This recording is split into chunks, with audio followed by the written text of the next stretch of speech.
चलिए, हाँ, good afternoon to all of you. आज हम स्टार्ट करने वाले हैं अपने आईडीटी के एडवांस टॉपिक्स। और आईडीटी के एडवांस टॉपिक्स में हम क्या क्या कवर करने वाले हैं, आप देखिए, आपके सामने स्क्रीन के ऊपर आपको एक इंडेक्स दिखेगा, and in that index so many things are mentioned: audit, inspection, search, seizure, arrest, demand recovery, advance ruling, appeal revisions, offenses, penalties, e-way bill। ठीक, सो एक से लेके ये जो 7 नंबर तक 1 to 7 टॉपिक्स आपको दिख रहे हैं, these are considered as advanced topics for GST. अच्छा, मुझे एक बात बताइए कि जितने भी लोग यहाँ पे जुड़े हुए हैं फाइनल के लिए, how many of you from 2016 syllabus, 16 syllabus का कोई है क्या यहाँ पर? एनीवन? No ma'am. कोई भी नहीं है, चलो ये तो बहुत ही बढ़िया बात है। तो सभी आप 2022 सिलेबस वाले हैं। तो 2022 सिलेबस की अगर मैं बात करूं तो सीएमए फाइनल में, जस्ट अ मिनट,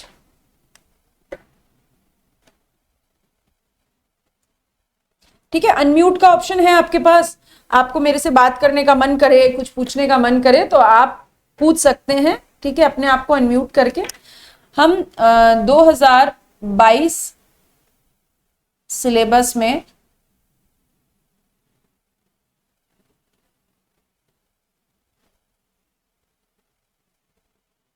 है ना, हम 2022 सिलेबस में इनडायरेक्ट टैक्सेशन के पेपर के बारे में बात कर लेते हैं।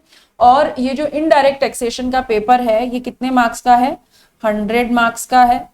किस में आता है? आपके ग्रुप 4 में आता है, ठीक। और इसमें 70% मीन्स 70 मार्क्स जीएसटी के लिए हैं, एंड 30% मीन्स 30 मार्क्स आपके कस्टम्स के लिए है, ठीक है। 70 मार्क्स आपके जीएसटी के लिए हैं, 30 मार्क्स कस्टम्स के लिए। ये तो पता है आपको? पता है ना सबको? पता है, सबको पता है, ओके, ठीक।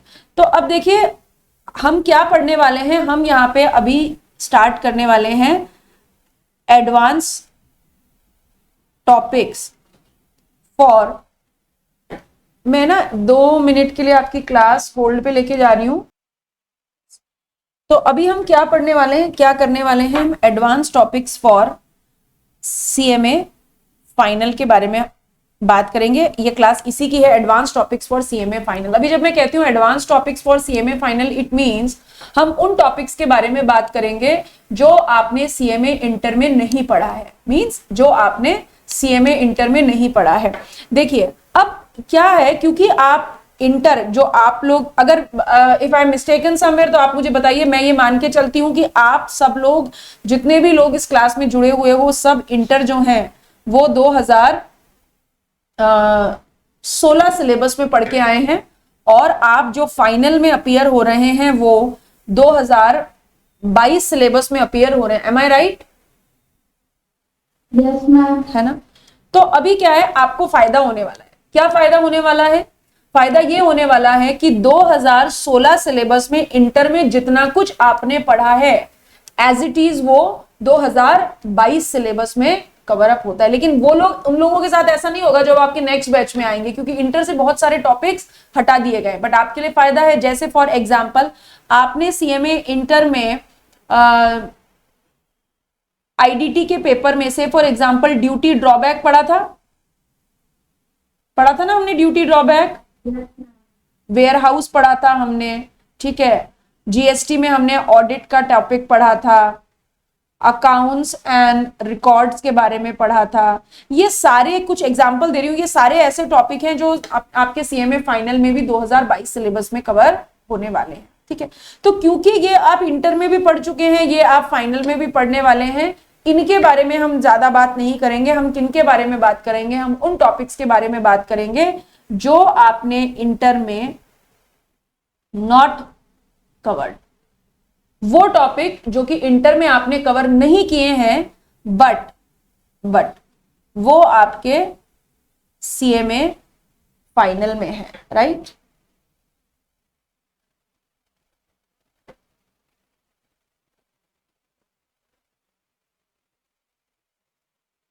एक मिनट का ब्रेक।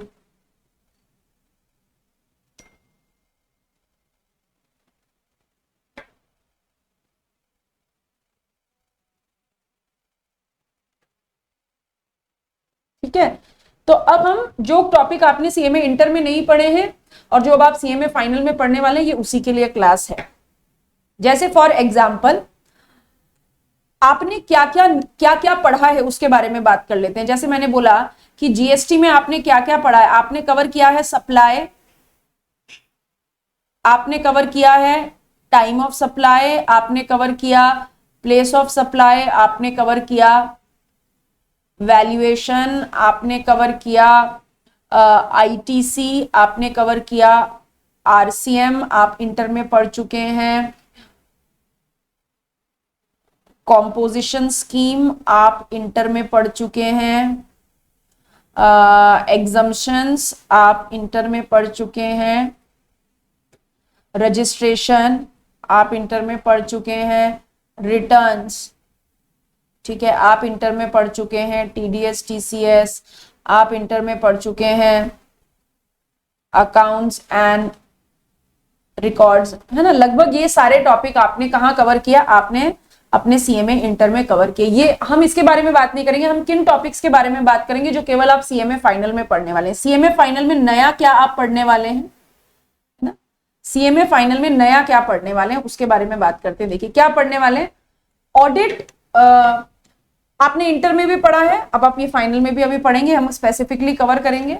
इसके अलावा inspection, search seizure arrest, demand recovery, advance ruling, appeals, revision, offences and penalties. मतलब अभी हम अगर कुछ काला कारनामा आप कर देते हैं, कुछ गड़बड़ आप कर देते हैं, आप टैक्स की चोरी करते हैं, तो आपके अगेंस्ट में डिपार्टमेंट क्या क्या एक्शन ले सकता है, ऑर्डर पास कर सकता है, डिमांड निकाल सकता है, हम अपील फाइल कर सकते हैं। ये सारी चीजें हम एडवांस टॉपिक्स में पढ़ने वाले हैं जीएसटी में। ईवे बिल को हमने इंटर में भी पढ़ा था, यहाँ पे कुछ एडवांस कंसेप्ट है ईवे बिल का, उसके बारे में हम बात करेंगे। तो ये क्या हो गए, 1 से लेके 7 तक जीएसटी के एडवांस टॉपिक्स हो गए। इसके बारे में प्राइमा फेसी इंस्टेंटली कोई दिमाग में आपको जल्दी कोई क्वेरी आती है तो पूछिए। जो टॉपिक अपने इंटर में पढ़े थे उनमें कोई एडवांस टॉपिक हो तो वो पढ़ेंगे नहीं पढ़ेंगे? पढ़ाए, एक सेकेंड, एक मिनट। क्या पूछ रहे हैं, पूछिए, बोलिए। जो टॉपिक इंटर में पढ़े थे उनमें कोई एडवांस चीज हो, जैसे कि आरसीए में कोई एडवांस चीज हो, हाँ, तो वो पढ़ेंगे? ऐसा कुछ है ही नहीं, ऐसा कुछ है ही नहीं। मतलब देखिए जो टॉपिक, हाँ ऐसा कुछ भी नहीं है, ऐसे कोई चीज नहीं है जो, जैसे फॉर एग्जांपल हमने आरसीएम इंटर में पढ़ा तो हमने complete RCM reverse charge mechanism को वहां कवर किया था। ऐसा कोई प्रोविजन नहीं है जो वो इंटर में नहीं था और फाइनल में है। मतलब आप सप्लाई की बात कर लीजिए, time of supply, place of supply, valuation, ITC, registration, ये जितना कंटेंट मैंने आपको भी बताया, कंपोजिशन, आरसीएम, ये जितना कंटेंट इंटर में है उतना ही कंटेंट कहाँ है, फाइनल में भी है। तो उसमें कुछ भी एडवांस नहीं है। जो एडवांस है वो 1 से लेके 7 नंबर तक का टॉपिक है। और कोई क्वेरी आपकी? मैम जीएसटी में सिर्फ 7 ही नए टॉपिक पढ़ने हैं क्या? क्या सिर्फ 7 ही नए टॉपिक पढ़ने हैं क्या? सिर्फ क्या बोले मोनिका, सिर्फ 7 ही टॉपिक है क्या नए? नहीं, हाँ मतलब नहीं, ये 7 नहीं है, ये बहुत सारे हैं। मतलब आप देखिए कि आपको लग रहे हैं 7 टॉपिक, ठीक है, लेकिन इसमें मसाला बहुत सारा है बेटा। ठीक, तो ऐसा नहीं इंटर का जो पढ़ना है उतना पढ़ना ही है। इट इज क्लियर ना सबको कि जो इंटर में कंटेंट पढ़ा है वो फाइनल में पढ़ना ही है। उसके अलावा फाइनल के पॉइंट ऑफ व्यू से ये नया पढ़ना है। Is it clear? Yes ma'am. कोई कंफ्यूजन नहीं ना इसमें? No ma'am. ओके, ठीक है। और पूछिए, और कोई डाउट? स्कैनर आप कराओगे जीएसटी का?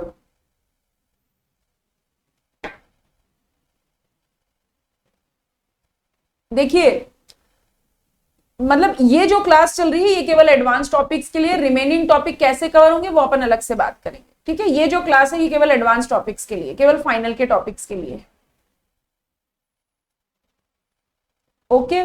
उसके अलावा आप मुझे क्लास के बाद आप कॉल कर सकते हैं, बात कर सकते हैं कि कैसे कवर होंगे टॉपिक्स बाकी के। ये केवल एडवांस टॉपिक्स की क्लास है। इसके अलावा और कोई बात किसी को पूछनी है? देखिए इसके बाद अगर हम कस्टम्स की बात करें तो कस्टम्स में हमारे पास क्या है नया पढ़ने के लिए, 8 से लेके 16 तक के टॉपिक जो हैं हमारे, 8 से लेके 16 तक नहीं, 8 से लेके 14 तक, 8 to 14 टॉपिक हमारे कस्टम के लिए है, ठीक है। ड्यूटी ड्रॉबैक आपने इंटर में भी पढ़ा था, लेकिन यहां पर हम कुछ ड्यूटी ड्रॉबैक के एक्स्ट्रा प्रोविजंस पढ़ेंगे। एडवांस प्रोविजन नहीं बोल रही हूं, क्या पढ़ेंगे, एक्स्ट्रा प्रोविजंस पढ़ेंगे ड्यूटी ड्रॉबैक के, ठीक है। बैगेज आपके लिए नया टॉपिक है। गुड्स इंपोर्टेड और रेमिशन ऑफ ड्यूटीज ऑलमोस्ट इंटर जैसा है, मतलब इंटर में भी कुछ पढ़ा था वैसा ही यहां पर भी पढ़ने वाले हैं। ट्रेड फैसिलिटेशन मेजर आपके लिए ऑल टुगेदर नया है। मिसलेनियस आपके लिए ऑल टुगेदर नया है। फॉरेन ट्रेड पॉलिसी आपके लिए ऑल टुगेदर नया है। रजिस्ट्रेशन एंड एग्जम्पशंस ये जीएसटी से रिलेटेड टॉपिक है, लेकिन यहां पर हमने उसका थोड़ा सा प्रेजेंटेशन चेंज कर दिया, नोट्स नए बन गए हैं रजिस्ट्रेशन और एग्जम्पशंस वाले चैप्टर के, तो यहां से पढ़ेंगे। So it would be beneficial for you, थोड़ा सा रिकॉल करने में, याद करने में आसानी होगी, इसीलिए रजिस्ट्रेशन और एग्जम्पशन वाला टॉपिक इन नोट्स में स्पेसिफिकली अलग से डाला है, क्योंकि उसके नोट्स नए बन गए थे, ठीक। कोई और हम टॉपिक स्टार्ट कर सकते हैं? इसके पहले किसी को कुछ, आपको इंस्टेंट कोई डाउट आ रहा है दिमाग में, कोई बात आप पूछना चाहते हैं तो आप पूछ सकते हैं। एक्सपोर्ट वाला पार्ट है, इसमें इंटर करना ज्यादा सी याद नहीं कि आप वहां पे क्या पढ़ा था, तो अगर सिर्फ ये वाला पार्ट पढ़ ले नहीं इसी वाले क्लास में तो हो जाएगा उससे? नहीं, इंटर का जितना कंटेंट है वो आपको कवर करना पड़ेगा पहले, सिर्फ एक्सपोर्ट्स वाले का। अब देखिए कितना आपको याद है ये मैं मेजर नहीं कर सकती ना, ये तो जब आप एडवांस टॉपिक्स पढ़ेंगे तभी आप कनेक्ट कर पाएंगे कि कितना आपको याद है। अब कम याद है ज्यादा याद है इस बात का कोई पैरामीटर नहीं होता ना, तो ये तो जब आप एडवांस टॉपिक पढ़ेंगे तब आप ही कनेक्ट कर पाएंगे कि मेरे आप कितनी चीजों को लिंक कर पा रहे हैं। बट फ्रॉम माय साइड आपको इंटर का कंटेंट आना चाहिए, तो आप चीजों को लिंक कर पाएंगे। थोड़ा बहुत कम याद है तो चलेगा, एक आइडिया है, इंप्रेशन है दिमाग में, it is more than enough. चलिए तो हम स्टार्ट करते हैं ऑडिट वाले टॉपिक से, ठीक है।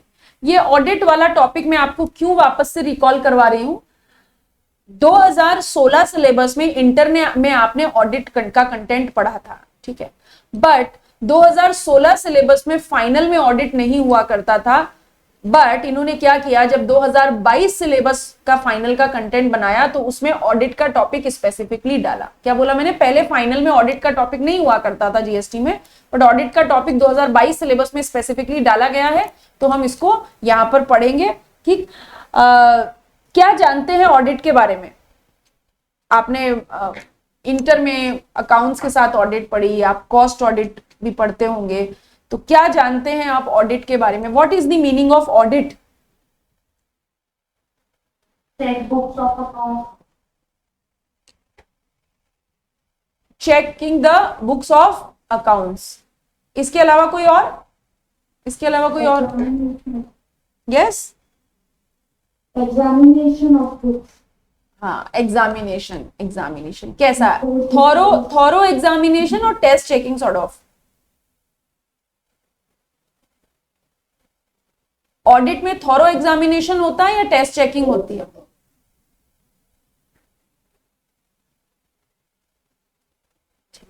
चलिए अब यहां पर हम क्या बात करेंगे, ये जो सेक्शन राइट हैंड साइड में लिखा है इस बात से आपको कोई लेना देना नहीं है, ये याद भी नहीं रखना है। किन सेक्शंस का रिलेवेंस आपको रखना है? सीजीएसटी के सेक्शंस का आपको रिलेवेंस रखना है। अगर मैं बात करूं ऑडिट के बारे में, तो ऑडिट क्या है? ऑडिट एक तरीके की टेस्ट चेकिंग है जो कि बुक्स ऑफ अकाउंट्स की जाती है as per law. Different laws में डिफरेंट ऑडिट के प्रोविजंस है। इनकम टैक्स में टैक्स ऑडिट होती है, कंपनी लॉ में कंपनी ऑडिट होती है, कॉस्ट में कॉस्ट ऑडिट होती है, ठीक है। इसी तरीके से जीएसटी लॉ में भी ऑडिट का प्रोविजन है। अब जब जीएसटी लॉ में हम ऑडिट के प्रोविजन की बात करते हैं तो सबसे पहली बात, पहले एक कंसेप्ट हुआ करता था कि अगर आपका टर्नओवर 2 करोड़ से ऊपर है तो चार्टर्ड अकाउंटेंट या कॉस्ट एंड मैनेजमेंट अकाउंटेंट से आपको अपने बुक्स ऑफ अकाउंट्स की ऑडिट करवानी पड़ेगी जीएसटी लॉ में। बट नाउ ऐसा कुछ भी नहीं है, यानी अभी जीएसटी में किसी कंपलसरी ऑडिट का कंसेप्ट नहीं है। क्या बोला मैंने? अभी जीएसटी लॉ में कोई कंपलसरी ऑडिट का कंसेप्ट नहीं है। कंपलसरी ऑडिट मतलब आपको टर्नओवर के बेसिस पे, है ना, आपको टर्नओवर के बेसिस पे किसी सीए या सीएमए से ऑडिट कराने की जरूरत नहीं है। तो फिर जीएसटी ऑडिट किन सेक्शंस में की जाती है? जीएसटी ऑडिट 2 सेक्शन में की जाती है। एक की जाती है सेक्शन 65 और दूसरी की जाती है सेक्शन 66। सबसे पहले हम बात करेंगे सेक्शन 65 की। देखिए, और एक बात, ये नोट्स की बहुत खास बात ये है कि अगर आप अपने स्टडी मटेरियल को गो थ्रू करेंगे, राइट, तो आपके स्टडी मटेरियल में तो बहुत बहुत कम्बरसम पैटर्न पे कंटेंट दिया हुआ है। वहां से तो आपको याद करना और वापस रिवाइज करना बहुत मुश्किल हो जाएगा। तो आप इन नोट्स को फॉलो कीजिए। इन नोट्स में इनफ सब कंटेंट है आपके एडवांस टॉपिक्स का फाइनल के लिए। आप यहां से पढ़ सकते हैं। अगर आपकी स्टडी मटेरियल पढ़ने की इच्छा है तो आप जरूर पढ़िए। वहां से कोई डाउट आता है तो आई एम ऑलवेज देयर आपको एक्सप्लेन करने के लिए, क्लियर करने के लिए। बट अगर आप केवल नोट्स पढ़ के जाते हैं तो भी आपके लिए इनफ है। तो सबसे पहले हम बात करेंगे सेक्शन 65 के बारे में। और सेक्शन 65 जीएसटी लॉ में कहता है कि ऑडिट बाय टैक्स अथॉरिटीज। अच्छा, जब तक कुछ अदरवाइज ना कह दूं, सारे सेक्शन किसको बिलोंग करेंगे? सारे सेक्शन सीजीएसटी एक्ट को बिलोंग करेंगे। तो सीजीएसटी एक्ट के हम सेक्शन 65 के बारे में बात कर रहे हैं, that is audit by tax authorities, है ना, ऑडिट बाय टैक्स अथॉरिटीज। और इसे ही क्या कहते हैं हम? इसे ही हम कहते हैं departmental audit. Departmental audit means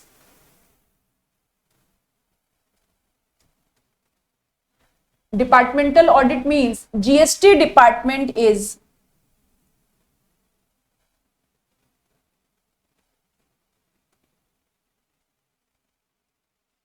conducting audit. GST department is conducting audit. Department audit कर रहा है, ठीक है। कौन है अथॉरिटी डिपार्टमेंट में ऑडिट करने के लिए? अथॉरिटी कौन है? कमिश्नर या कोई भी officer authorized by him.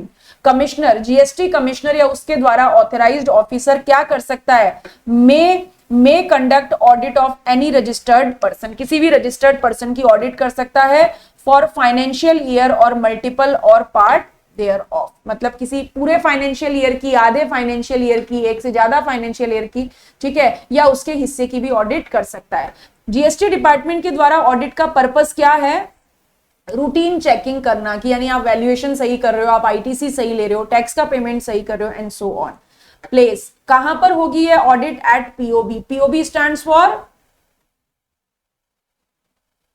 Principal place of business. Principal place of business पे ऑडिट होगी।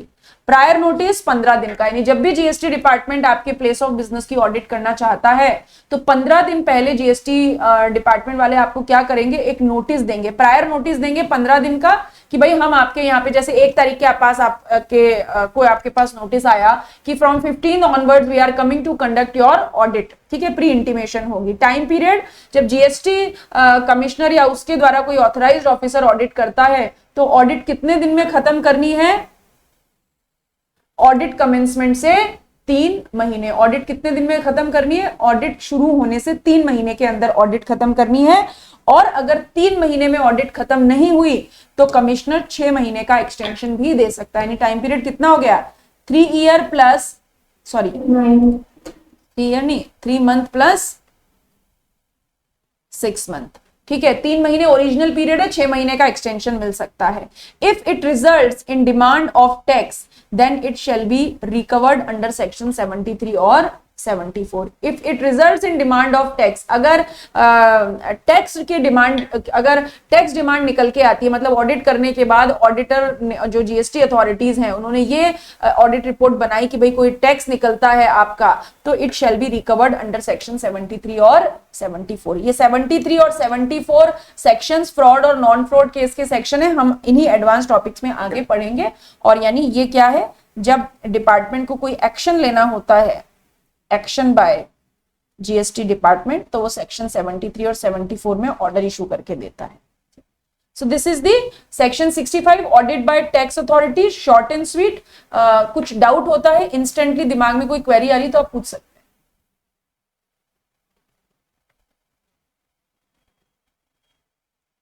कुछ पूछना है किसी को? कुछ नहीं पूछना, ओके चलो बढ़े आगे फिर। अब हम बात करेंगे सेक्शन 66 की, और सेक्शन 66 बात करता है स्पेशल ऑडिट की, बात करता है। स्पेशल ऑडिट का मतलब नाम ही स्पेशल है, तो स्पेशल केसेस में स्पेशल ऑडिट होती है। कब होगी? अगर मान लीजिए किसी भी टैक्सेबल पर्सन की कोई स्क्रूटनी चल रही है, उसके अगेंस्ट में कोई इंक्वायरी हो रही है, कोई इन्वेस्टिगेशन हो रहा है, या कोई भी प्रोसीडिंग चल रही है, और उस दौरान proper officer not below the AC, not below the AC मतलब असिस्टेंट कमिश्नर, असिस्टेंट कमिश्नर से नीचे रैंक का बंदा नहीं होना चाहिए। असिस्टेंट कमिश्नर या उससे ऊपर रैंक का कोई बंदा अगर ये बिलीव करता है कि जो वैल्यू, यानी वैल्यू मतलब जो value of supply taxable person declare कर रहा है, वो वैल्यू ऑफ सप्लाई सही नहीं दिखा रहा है, या जो इनपुट टैक्स क्रेडिट अवेल हो रही है वो नॉर्मल लिमिट में अवेल नहीं हो रही है, मतलब आप सेक्शन 16 की कंडीशंस का, आईटीसी वाले चैप्टर में हमने पहला सेक्शन पढ़ा था section 16। Section 16 is conditions for availing ITC, यानी आप आईटीसी की कंडीशंस का नॉन अवेलमेंट करते हुए अगर आप आईटीसी लेते हैं, अगर ऐसा प्रॉपर ऑफिसर को बिलीव है, तो इस सिचुएशन में आपके बुक्स ऑफ अकाउंट्स या ट्रांजैक्शन की कॉम्प्लेक्सिटी को देखते हुए वो क्या कर सकता है, प्रॉपर ऑफिसर किसी सीए या सीएमए को नॉमिनेट कर सकता है। नाउ सेक्शन 65 और सेक्शन 66 में डिफरेंस क्या? सेक्शन 65 में ऑडिट जीएसटी डिपार्टमेंट की अथॉरिटीज करती है, और सेक्शन 66 में ऑडिट कौन करता है? सेक्शन 66 में ऑडिट करता है सीए या सीएमए। ठीक है। Now prior approval required of commissioner, किसकी प्रायर अप्रूवल चाहिए? कमिश्नर की प्रायर अप्रूवल चाहिए, यानी स्पेशल ऑडिट करनी है तो कमिश्नर की प्रायर अप्रूवल लेके असिस्टेंट कमिश्नर या उससे ऊपर रैंक का बंदा सीए या सीएमए को नॉमिनेट कर सकता है फॉर ऑडिट के लिए। कितने दिन में ऑडिट खत्म करनी है सीए या सीएमए को? 90 डेज में, 90 दिन में। और ये सीए या सीएमए अपने आप नहीं आ रहे हैं ऑडिट करने के लिए, इनको कौन अपॉइंट कर रहा है? कमिश्नर के द्वारा ऑथराइज एसी या उससे ऊपर का व्यक्ति। 90 दिन में ऑडिट खत्म करनी है, और अगर 90 दिन में ऑडिट खत्म नहीं हुई तो 90 डेज का एक्सटेंशन भी मिल सकता है। Audit will be conducted even if accounts already been audited under any law. Audit conduct होगी इफ द अकाउंट्स, मतलब अगर मान लीजिए आपके कंपनीज एक्ट में ऑडिट हो चुकी है, या आपके टैक्स इनकम टैक्स एक्ट में ऑडिट हो चुकी है, या कॉस्ट ऑडिट हो चुकी है, उस बात से कोई फर्क नहीं पड़ता। अगर आप स्पेशल ऑडिट के दायरे में आते हैं तो आपकी स्पेशल ऑडिट हो सकती है। ठीक है। और इस ऑडिट की कॉस्ट कौन बेयर करेगा? डिपार्टमेंट बेयर करेगा, क्योंकि कमिश्नर को लगता है कि ऑडिट होनी चाहिए, कमिश्नर ने अप्रूवल दी है तो जीएसटी डिपार्टमेंट बेयर करेगा। अगर if it result in demand of tax, अगर ऑडिट के अंत में ये निकल के आता है कि आपके अगेंस्ट में कोई डिमांड निकलती है, तो डिपार्टमेंट सेक्शन 73, 74 में एक्शन ले सकता है। ठीक। सेक्शन 66 आपके सामने पैरा लिखा हुआ है, इसको फटाफट से रीड करिए, और अगर कोई डाउट आता है आपके दिमाग में तो पूछिए, कुछ क्वेरी आ रही है तो पूछ सकते हैं।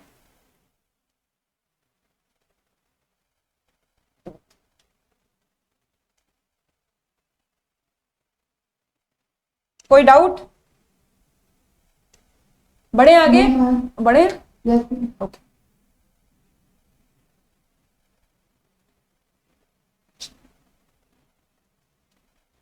नाउ अब हम बात करेंगे अगले टॉपिक के बारे में, हम बात करेंगे इंस्पेक्शन, सर्च, सीजर, अरेस्ट। ठीक है। इंस्पेक्शन, सर्च, सीजर, अरेस्ट और इंस्पेक्शन, सर्च 65, 66 हमने पढ़ा। अब हम बात करेंगे सेक्शन 67 के बारे में हम बात करेंगे। सेक्शन 67 बोलता है power of inspection, search and seizure. Power of inspection, search and seizure, इस बात का मतलब ठीक, Who is empowered for the inspection, search and seizure? Search and seizure inspection करने के लिए कौन empowered है? Proper officer not below the rank of JC. कोई भी प्रॉपर ऑफिसर जो जेसी के रैंक से नीचे ना हो, जेसी के रैंक से नीचे ना हो मतलब not below the rank of JC. JC stands for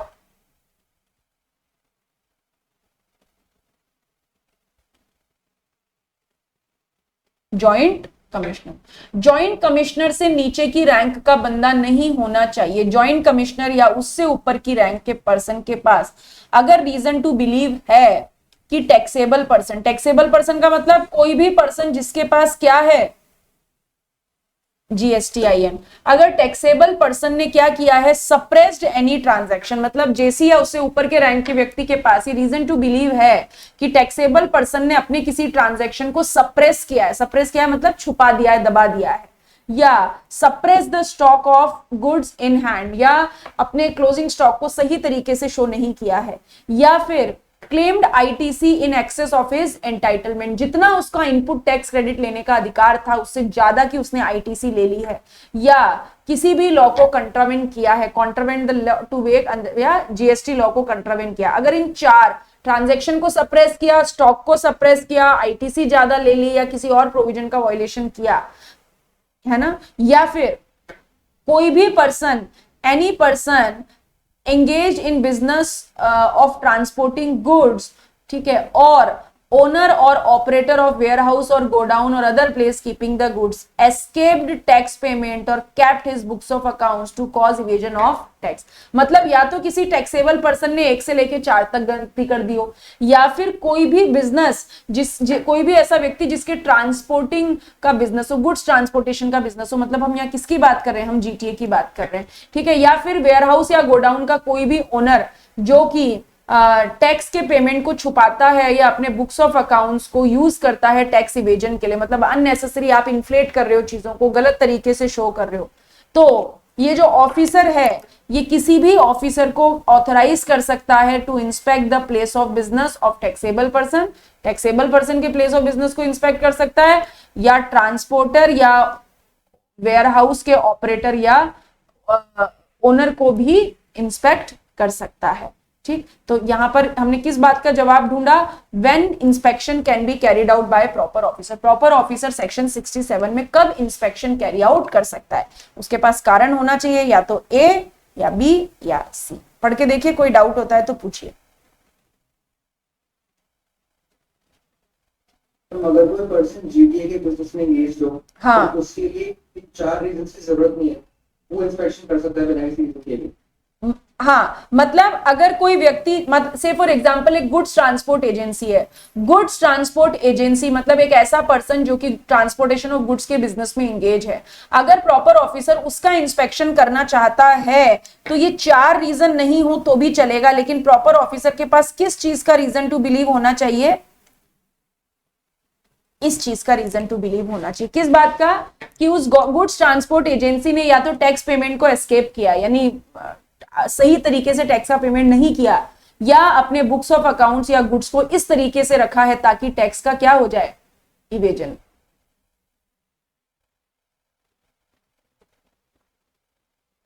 ठीक है, ओके.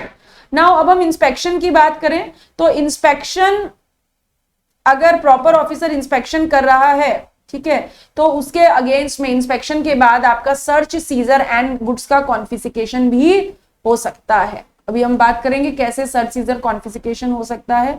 ठीक, इसके अलावा goods in movement. Goods in movement का मतलब अगर कोई सामान रास्ते में है, सामान रास्ते में चल रहा है, and person in charge of a conveyance must carry documents and of conveyance with him. तो जो भी व्यक्ति, जो जैसे ड्राइवर है, ट्रक का ड्राइवर है, उसको उस ट्रक से रिलेटेड सारे डॉक्यूमेंट्स, उन गुड्स से रिलेटेड सारे डॉक्यूमेंट्स अपने पास होने ही चाहिए. इसके अलावा प्रॉपर ऑफिसर को पावर होती है टू एक्सेस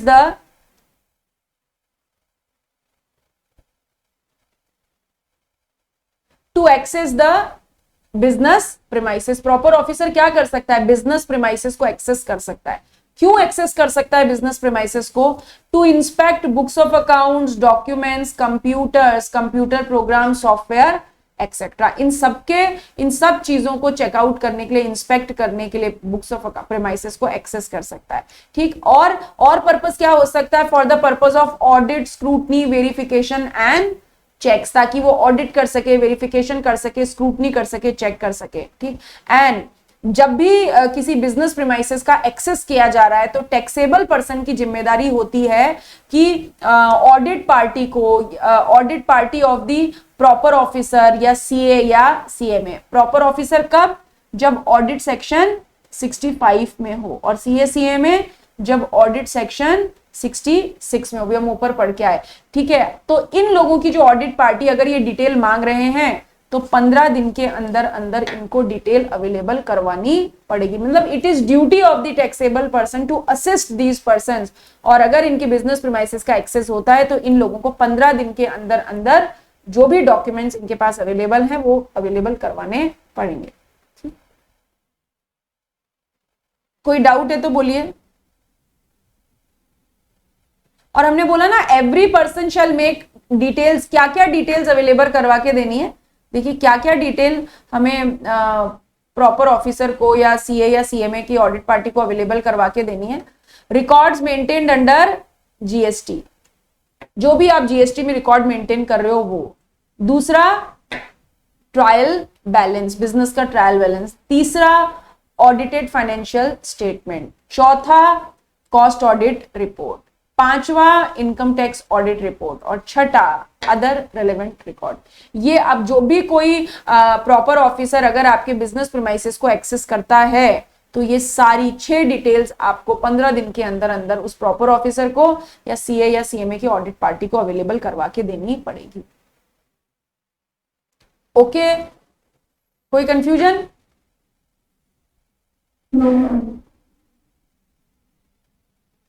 चलिए नेक्स्ट बात करेंगे search and seizure under section 67। Search and seizure. ठीक, सीज करना मतलब क्या होता है? जब्त कर लेना।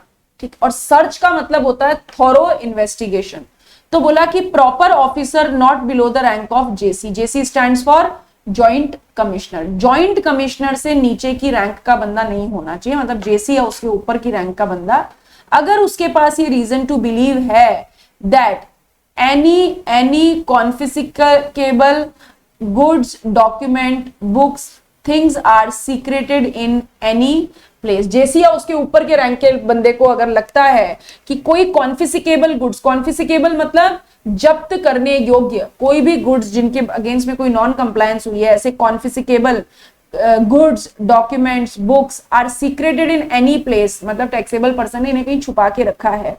मे तो वो क्या कर सकता है? मे स्यू मोटो और authorise any officer to search, seize and confiscate. तो वो जो जेसी हो या उससे ऊपर के रैंक का बंदा है वो किसी प्रॉपर ऑफिसर को पावर दे सकता है कि आप जाओ और उस प्रीमाइसेस को सर्च करो, सीज करो और गुड्स को कॉन्फिसिकेट कर लो।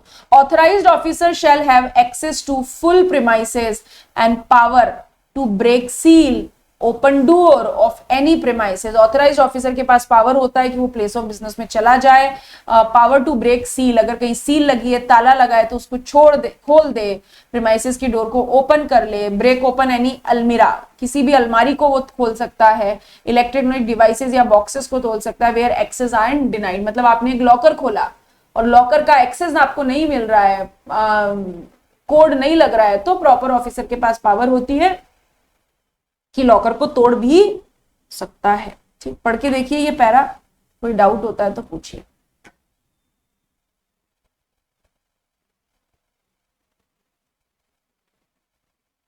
बढ़े आगे। देखिए अगला टॉपिक बोलता है search, seize and confiscate document, books और थिंग। यानी हम क्या कर रहे हैं? प्लेस ऑफ बिजनेस को सर्च कर रहे हैं, वहां से सीज एंड कॉन्फिसिकेट कर रहे हैं गुड्स को, डॉक्यूमेंट को, बुक्स को या दूसरी चीजों को। ठीक, अब कभी कभी ऐसा होता है कि मान लीजिए कोई सामान ऐसा है जिसको सीज करना मतलब जैसे आपने सुना होगा कि बैंक अकाउंट सीज हो जाता है, मतलब आप उसको यूज नहीं कर सकते। कभी कभी ऐसी चीज होती है कि जहां पर सामान को, डॉक्यूमेंट्स को, बुक्स को, थिंग्स को, गुड्स को सीज करना प्रैक्टिकेबल नहीं है। क्या नहीं है? सीज करना प्रैक्टिकेबल नहीं है। अगर ऐसा हुआ तो गवर्नमेंट क्या पास करती है, ऑफिसर क्या पास करता है? Detention order. डिटेंशन ऑर्डर का मतलब आप जब्त करके नहीं ले जा सकते, एक जगह से दूसरी जगह नहीं पॉसिबल है जब्त करने का मतलब, तो आप डिटेंशन ऑर्डर दे देंगे। डिटेंशन ऑर्डर का मतलब जहां पे वो गुड्स रखा है वहां से रिमूव नहीं होगा, अलग नहीं किया जाएगा या किसी भी तरीके से डील नहीं किया जाएगा। और अगर करना है तो प्रॉपर ऑफिसर की प्रीवियस अप्रूवल लगेगी। ठीक, पर अगर सीज करना प्रैक्टिकेबल है यानी जब्त करके एक जगह से दूसरी जगह ले जा सकते हैं, then relied upon issue of notice and seizure continues. तो आप जो नोटिस इशू हुआ है उसके अकॉर्डिंग सीज कर सकते हैं। और not relied upon the for issue of notice return with in 30 days of notice. अगर जो नोटिस इशू हुआ है उसके ऊपर वो भरोसा नहीं कर सकते हैं तो मैक्सिमम 30 डेज के लिए आप सीज करेंगे और 30 डेज के बाद आपको सामान को, आपको मतलब प्रॉपर ऑफिसर को सामान को वापस करना पड़ेगा। ये जो डिटेंशन ऑर्डर गवर्नमेंट दे रही है, अगर आपको उसकी कॉपीज चाहिए या कोई एक्सट्रैक्ट चाहिए in presence of authorised officer, authorised officer की प्रेजेंस में आप उसकी फोटोकॉपी करा सकते हैं। एक्सट्रैक्ट मतलब कुछ पन्ने उसमें से निकाल सकते हैं, दैट इज ओके, ये चलेगा। पढ़ के देखिए, कोई डाउट होता है तो पूछिए। किसी को या आगे बढ़े? No ma'am. चलिए, अब एक बार अगर आपका गुड्स कॉन्फिस्केट हो गया, सरकार ने अगर जीएसटी डिपार्टमेंट ने उसे जब्त कर लिया, तो कैसे आप अपने गुड्स को छुड़वा सकते हो? Manner of release. Manner of release, सबसे पहला तरीका तो क्या है? Provisional release. प्रोविजनल रिलीज एक तो होता है, देखिए जैसे होता है ना, कोर्ट से आपको बाइज्जत बरी कर दिया जाता है। बाइज्जत बरी करना मतलब ये प्रूफ हो गया कि अभी आपका कोई गुनाह नहीं है और कोर्ट कहता है आप इनको इज्जत के साथ टाटा बाय बाय कर दो। अगर ऐसा है तो बहुत अच्छी बात है, लेकिन अगर ऐसा नहीं है, मतलब अभी फाइनल डिसीजन नहीं हो पा रहा है कि आप बेगुनाह हो या नहीं हो, और आपको क्या मिल जाती है? बेल। बेल, बेल मिलना मतलब क्या? आप गिल्टी हो या गिल्टी नहीं हो? गिल्टी है अभी। नहीं, बेल मिलना मतलब अभी ये प्रूफ ही नहीं हुआ है कि आप गिल्टी हो या नहीं हो। अगर ये प्रूफ हो जाए कि आप गिल्टी हो तब तो आपको बेल नहीं मिलेगी। ठीक है, जमानत कब मिलती है? जब ये प्रूफ अभी नहीं हुआ है कि आप गिल्टी हो, तो गवर्नमेंट आपको क्या करती है? आपको प्रोविजनली रिलीज कर देती है। प्रोविजनली मतलब फॉर द टाइमिंग आपको रिलीज कर देती है, लेकिन आपको बोलती है दिमाग में रखना अभी हमने आपको छोड़ा नहीं है। ठीक है, तो प्रोविजनल रिलीज का मतलब अभी ये प्रूफ नहीं हुआ है कि फाइनली गलती थी या नहीं थी, और सामान को थोड़े समय के लिए डिपार्टमेंट क्या करता है? छूट देता है, छोड़ देता है। कब ऐसा डिपार्टमेंट करेगा? Upon furnishing of security bond, payment of tax, interest and penalty. सबसे पहले तो डिपार्टमेंट कहेगा अगर इस माल को प्रोविजनली ले जाना चाहते हो, प्रोविजनली मतलब थोड़े समय के लिए ले जाना चाहते हो, हम ये नहीं बोल रहे हैं कि आप ले जा सकते हो या नहीं ले जा सकते हो, पर थोड़े समय के लिए अगर आप इसे ले जा रहे हो अपने साथ सामान को जो कॉन्फिस्केटेड गुड्स था, तो उसे बोलते हैं प्रोविजनल रिलीज। प्रोविजनल रिलीज कब होगा? जब आप क्या कर दो, आप टैक्स का पेमेंट कर दो, इंटरेस्ट का पेमेंट कर दो, या आप क्या कर दो? Penalty, interest of tax, interest, penalty, tax, interest या पेनल्टी का पेमेंट कर दो। ठीक है, और क्या भर दो? एक सिक्योरिटी बॉन्ड। सिक्योरिटी बॉन्ड क्या होगा? इस बात की सिक्योरिटी कि अगर फाइनली हम कल्प्रिट पाए गए तो जो भी गवर्नमेंट का भुगतान होगा वो हम कर देंगे। तो अगर आप सिक्योरिटी बॉन्ड भर देते हो, इंटरेस्ट, टैक्स, पेनल्टी का पेमेंट कर देते हो, तो आपके कॉन्फिस्केटेड गुड्स को जीएसटी ऑफिसर क्या कर देगा? Provisional release. Provisional release for the timing. दूसरा होता है एक्चुअल रिलीज। एक्चुअल रिलीज का मतलब अगर मान लीजिए कि आपके गुड्स को एक फॉर द टाइमिंग सीज किया गया, कॉन्फिस्केट किया गया, लेकिन 6 महीने तक आपको कोई शो कॉज नोटिस नहीं आया। SCN stands for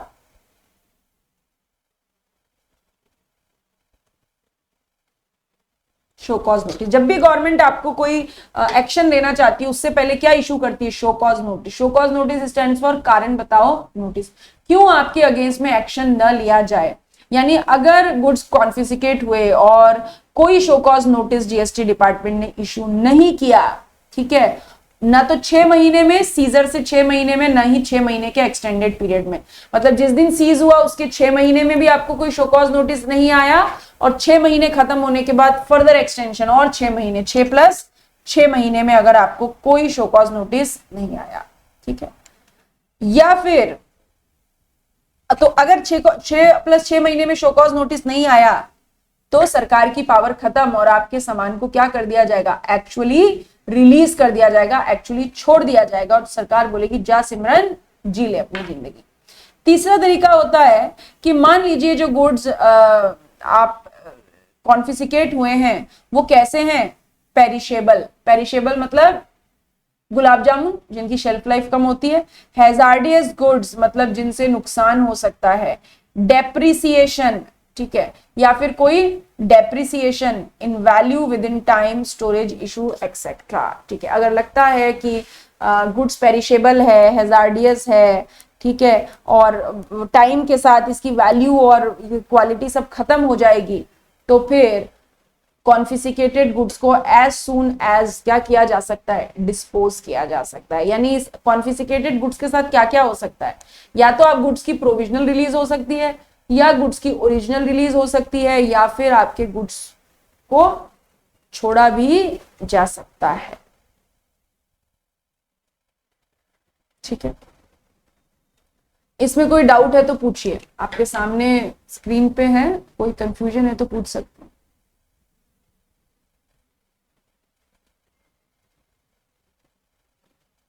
next one, commissioner can authorise arrest in 4 cases. अभी हम सेक्शन 69 की बात करेंगे।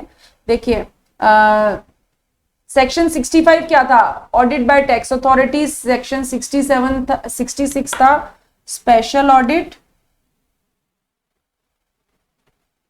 और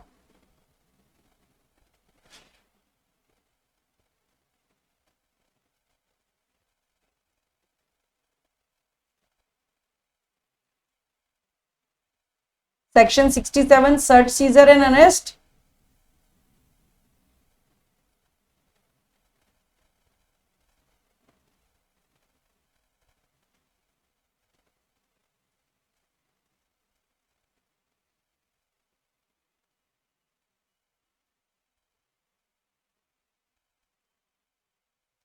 अब हम बात करेंगे